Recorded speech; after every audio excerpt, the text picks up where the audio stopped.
তৃতীয় শ্রেণীর শিক্ষার্থীবৃন্দরা আসসালামু আলাইকুম। আশা করি আল্লাহর রহমতে ভালো আছে। তোমাদের 31 পৃষ্ঠার ছকের উত্তর নিয়ে হাজির হয়েছি।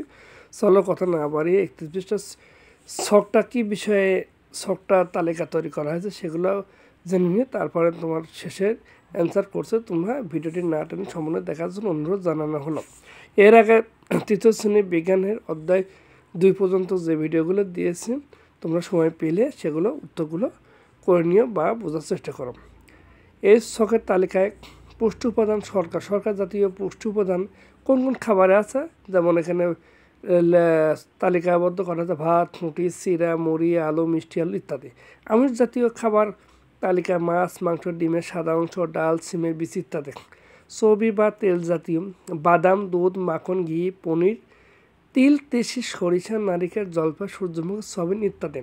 ভিটামিন ও খনিজ লবণের মধ্যে রয়েছে ফল, কাঁঠাল, কলা, পেঁপে, লিচু ইত্যাদি।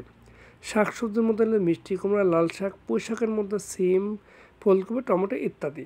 এই হলো তোমাদের তৃতীয় শ্রেণী প্রাথমিক বিজ্ঞানের অধ্যায় 3-এর 31 পৃষ্ঠার ছকের অ্যান্সার। আশা করছি তোমরা এই ভিডিওটির তালিকাটি ভালোভাবে বুঝতে পারছো। ভিডিওটি ভালো লাগছে।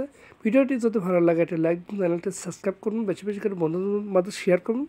আর কে কোথা থেকে ভিডিওটি দেখছো কমেন্টের মধ্যে জানান। সবাই ভালো থাকুন। আল্লাহ হাফেজ। আসসালামু আলাইকুম।